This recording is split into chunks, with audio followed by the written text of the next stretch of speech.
to the 20th Annual Notable Acts Summer Theatre Festival. And today's performance of Play Out Loud, readings of new plays in development. My name is Rayfore, the Artistic Director of Notable Acts Theatre Company. It's great to be back doing things like this.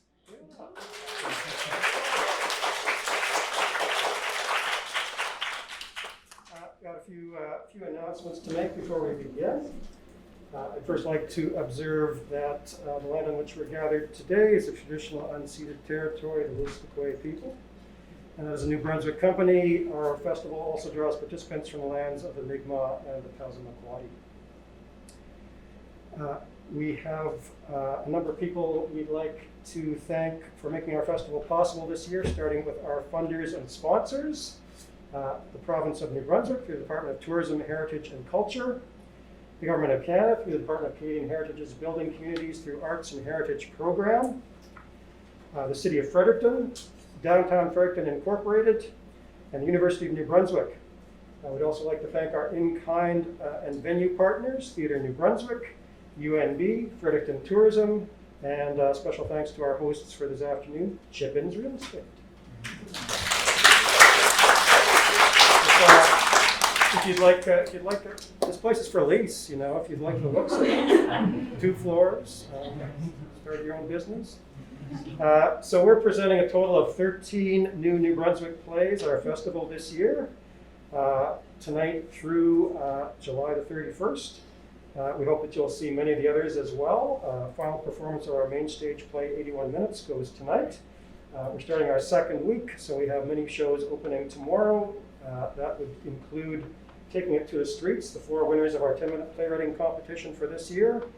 Those begin tomorrow night at 7:30 in Officers Square, around Monday, Tuesday, and Wednesday each night.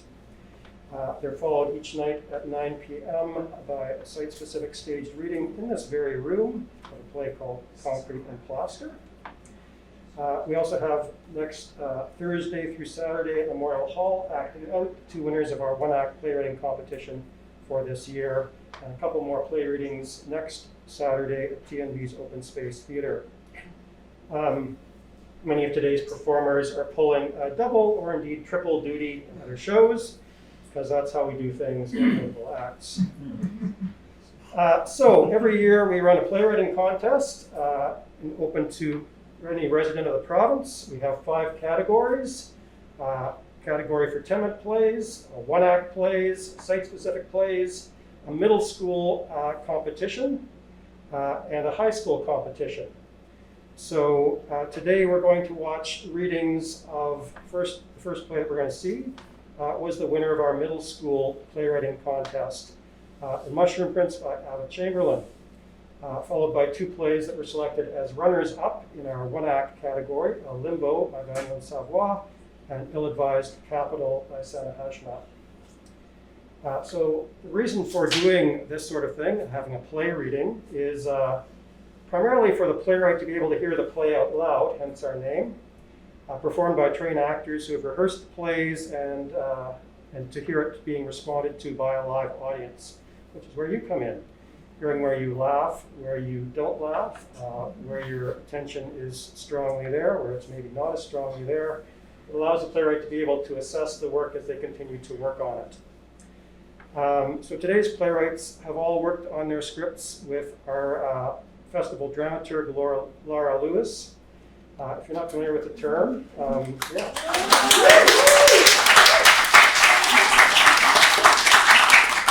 We're going to have more chances to applaud Laura later, but it's great. We're off to a great start already. If you're not familiar with the term, a dramaturg is someone who works with the playwright as a sort of editor or consultant on the play, on the script itself. So Laura is with us today and is going to moderate a short question and answer period after each of today's 3 readings. So we're going to start with our first reading. We're going to take a short break between each of the 3 readings.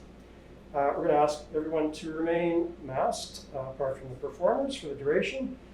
You only get to wear these for another 5 days, so we want you to enjoy every last second. So If you have a cell phone and you haven't turned it off yet, please turn it off or set it to silent. Thanks, everyone. I'll turn things over to our first group. Hello, everybody. Thank you so much for coming. My name is Raine. I'm the director of the Mushroom Prince, and this is Ava Chamberlain, who is our whimsical writer today. Big round of applause.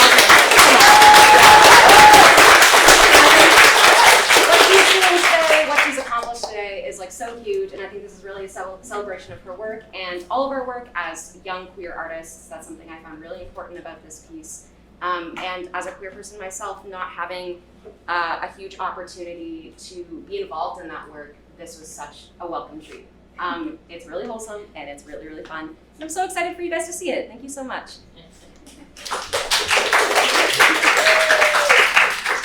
Yeah, well, I guess I made this play with the intention of making it like a queer representation of a fantasy novel. Since being in the community myself, I find that there's a lot of hidden works, but nothing is really in the light for a lot of these kind of things. So. True, very true. Yeah, thanks so much. Let's get started. The Mushroom Prince by Ava Chamberlain, Scene 1. In a distant land, back in the days of nobles and squires, there lived a rule that the prince of each kingdom on the day of their 18th birthday must journey across the land to save their true love from the clutches of evil. Or, in other words, a castle, because that's where all the princesses seem to be nowadays. Cyril and Airick are standing side by side in front of King Rayfore, who sits on his throne. It has been decided! Splendid! Cyril, this is quite an opportunity for you. I have agreed for you to marry the daughter of our neighboring kingdom.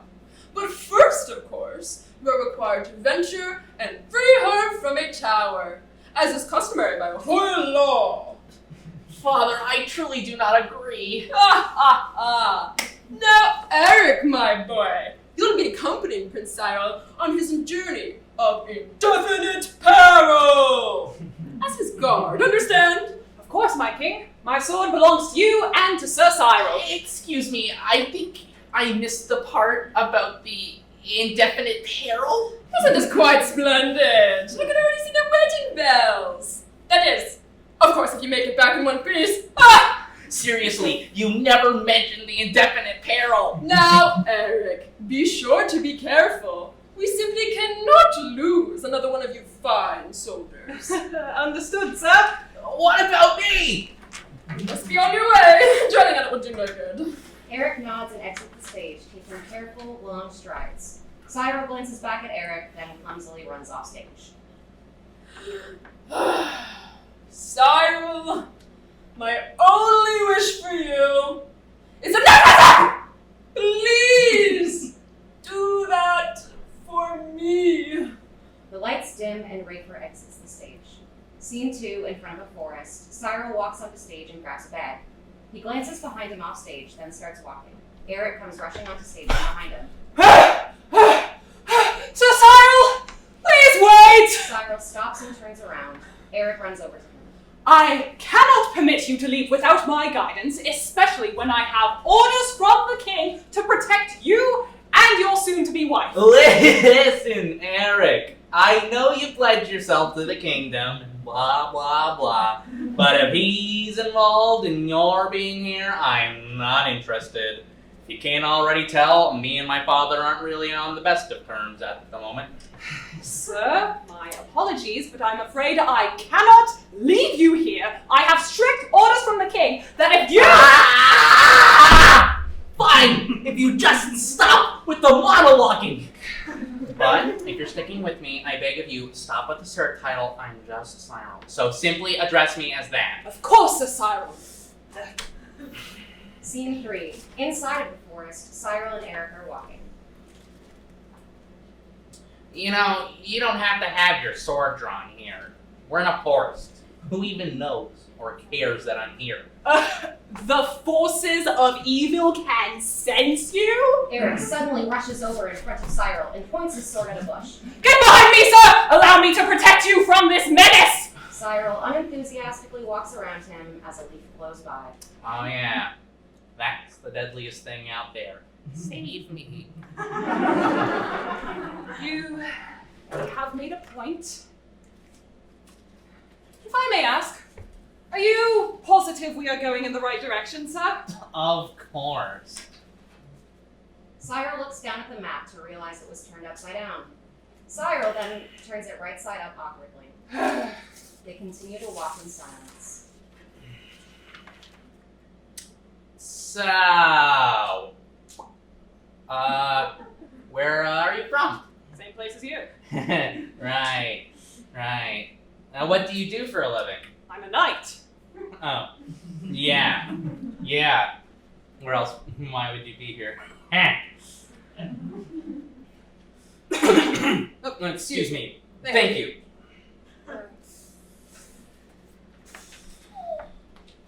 So, you got anyone special in your life? No, That's nice. I'm trying to find my special person. I know. Right. nice conversation. Scene 4. Cyril and Airick walk over to find an old bridge. Cyril examines some of the ropes and starts to tie them tighter together. Cyril and Airick found themselves in front of a bottomless crater, separating them from their mission's end.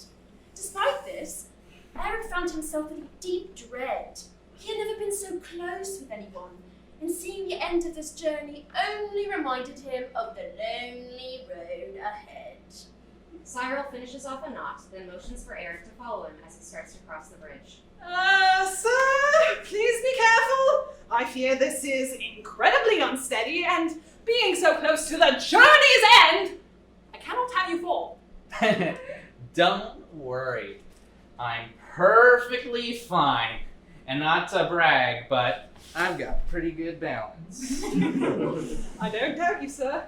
But, I don't see the swinging helping. Could you at least try to be a bit careful? Well, fine. If you're gonna worry that much about it, I suppose As I'll... Cyril stops swinging, the bridge rope snaps. Cyril starts to fall, but Airick is able to catch his arm just in time. Airick! Sir! I've got you! Don't let go! What do you think I'm doing? I promise! I won't let you fall, sir!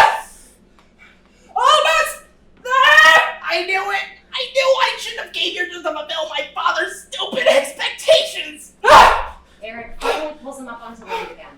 They're both exhausted and lonely. I told you I wouldn't let you fall! Cyril is hesitant at first, but then rushes over and hugs Airick.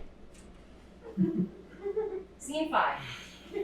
Because of sheer dumb luck, determination, the pair soon found an alternate path, not needing any old bridges. And why they didn't go there in the first place is honestly beyond me. Cyril steps up to the front of the stage. I understand what my father wants. I understand everything he wishes, yet I cannot complete this mission. I have fallen for Airick. Despite what he wishes of me, I cannot change the way I feel. And what I feel is love for him. You coming, Cyril? On my way!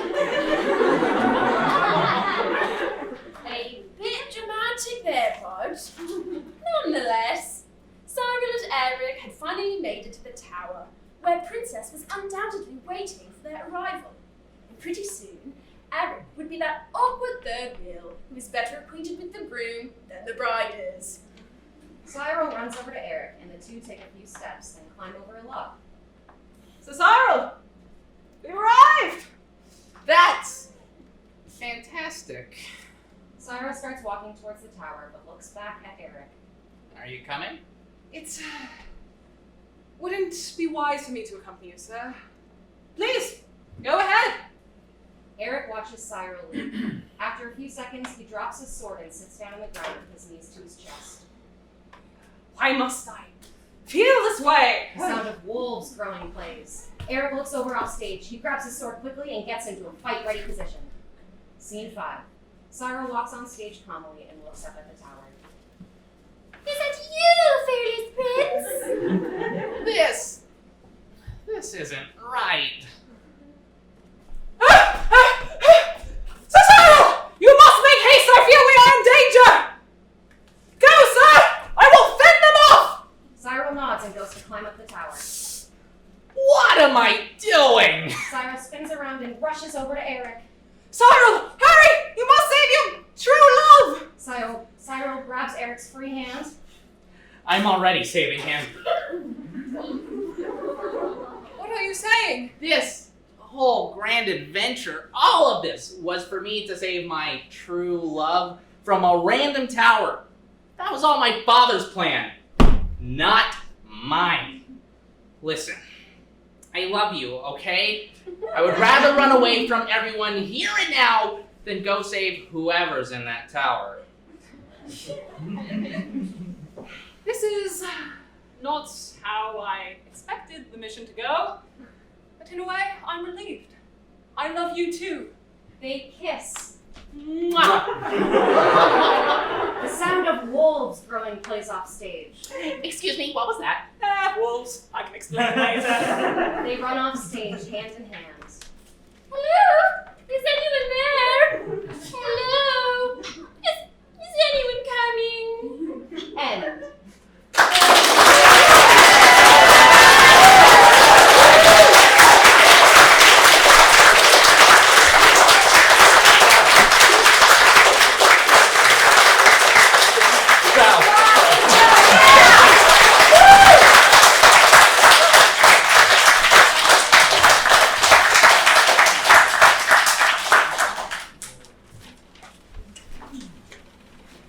Wow, what a cute gay play. Can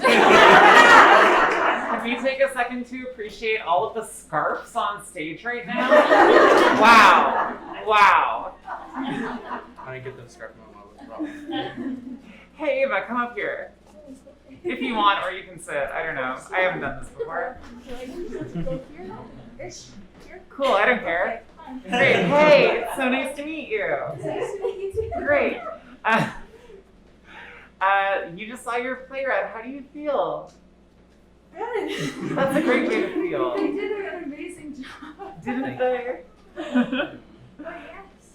Is there, in like the process of writing this play, well, I guess first of all, how long have you been working on it?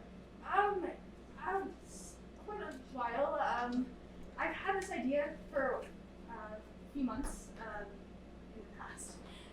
And then when this opportunity came up, I knew exactly what it was going to be.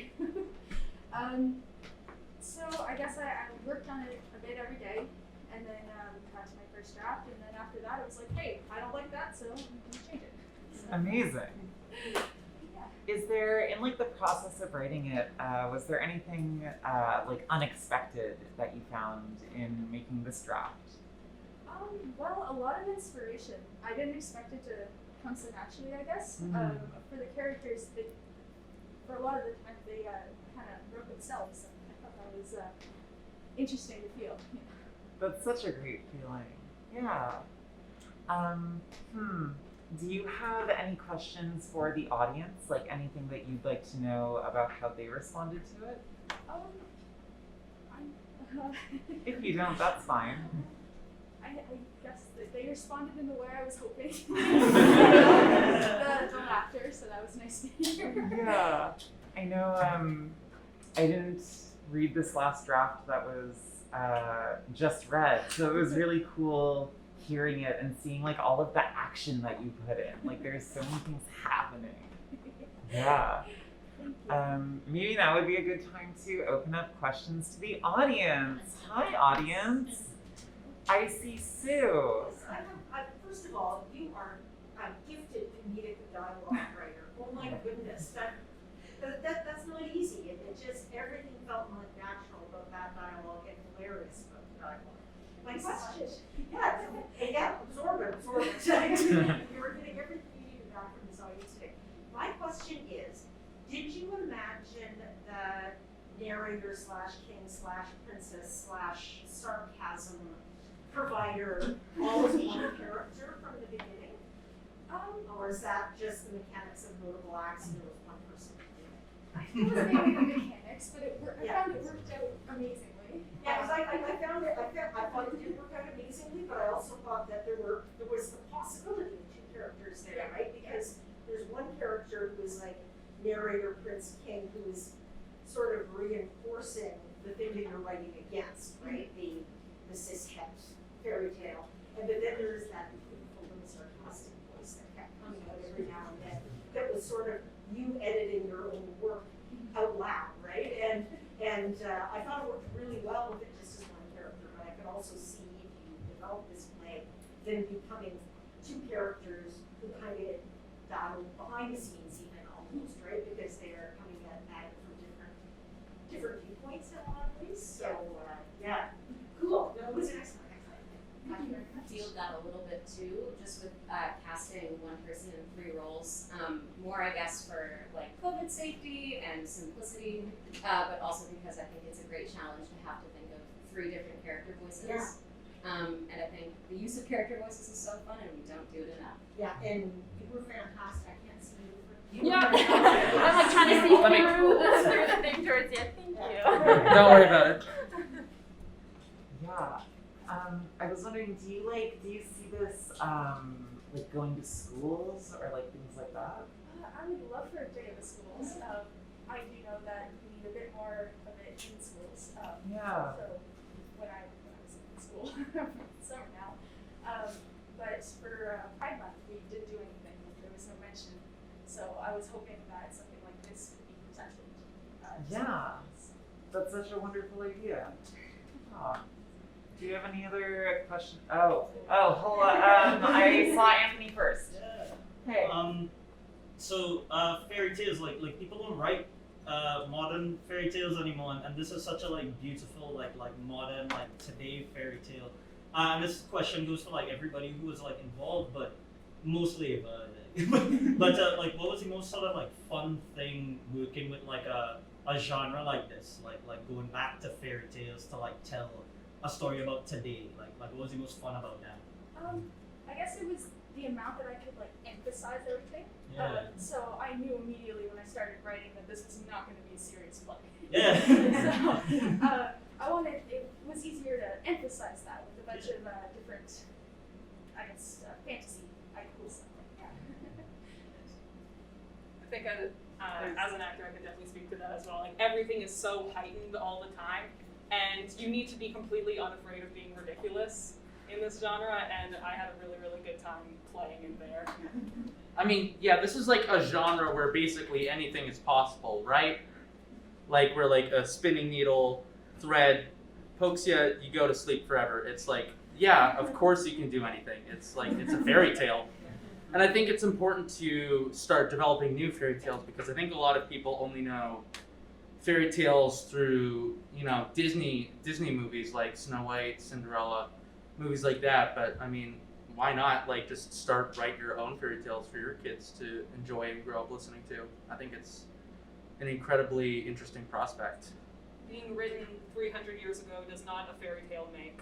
Yeah, it was really, I find it very, very, very rewarding to have a fairy tale that, you know, you could put your whole self into that is a representation of what people go through. No, well, not exactly today, but just like the queer genre. And being able to really like camp up the voices and work on having like very distinct different characters was very, very enjoyable.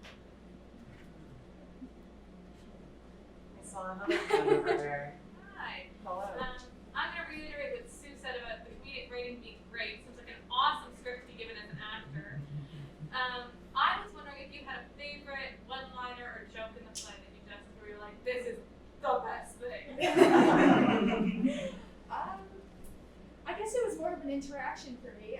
The whole interaction between Rayfore and Cyril, I really enjoyed writing that, and it definitely did make me laugh a few times. So I was like, oh.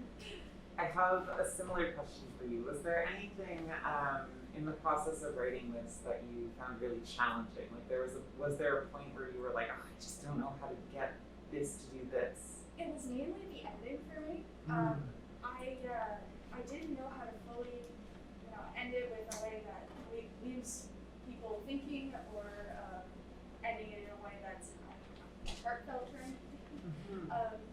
So yeah, that did take the most time I found. What a fun little button you got to. Do we have any other?